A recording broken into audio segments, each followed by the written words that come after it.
My name is David Barrientos and I'm 20 years old. I actually dropped out of high school when I was about 14, which was my first month. I really didn't, my mom never really cared too much to really, bother to give us attention and stuff, so I wasn't too good in the house, but one day I just got tired of living the life I was living, which wasn't a really good one, which, it just consists of drugs and, kind of like gangs and kind of living sometimes in random places and being in jail. And I actually got tired of that. I decided to go back to California. His story is really unique because obviously he wants to stay here. He was born in California, just really didn't have that opportunity to have somebody take care of him full time here. But all the time I was there, there wasn't any help. I couldn't find. Although I really wanted it, I never, I can never find somebody to actually, reach out and help me. But he definitely came from a pretty bad background. Spent a lot of time in juvenile detention facilities.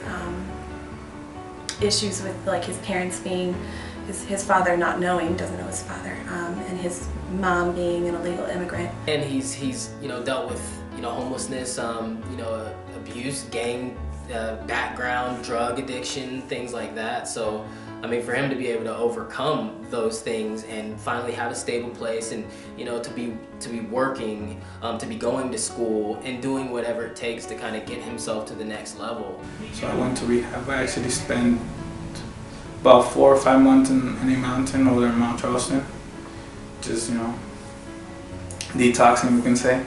And then when I came back, I got out. There wasn't any place I could go. I was still 17. Since I have a legal guardian, I couldn't go to like Job Corps or like get in other programs. They wouldn't take me because there was nobody to sign for me. Yeah, so he got enrolled into our program and pretty much has like soared, straight up from there. Got his GED, has held down several different jobs. Now actually he's a student at CSN, and he said he never really thought he'd ever go to college.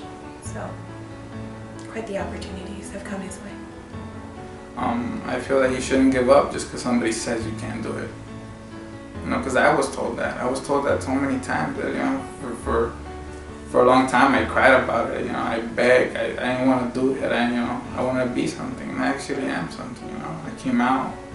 I want to be somebody. So. And he's just a very positive attitude, very nice kid. And when you hear, his background and his story, you would not think, like, in knowing him, in interacting with him, you would not think that that's where that kid came from.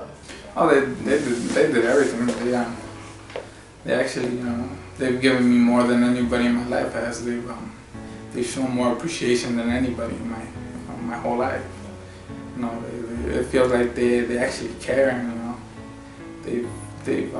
we can say they spoiled me. There's things that I've never had. I've never had my own room. I never had my own bed. I never, Out of all the kids that I've met in my time, and I've met a lot of kids, he has been the shining example of what we want a kid to be, and he's a self-starter, definitely. All the things I have now, I have it because I have them, because they gave it to me, because they gave me the chance, they gave me the opportunity to be something. And they've clothed me, they've fed me, they've pretty much done everything for me. I wouldn't be who I am now if it wasn't for them.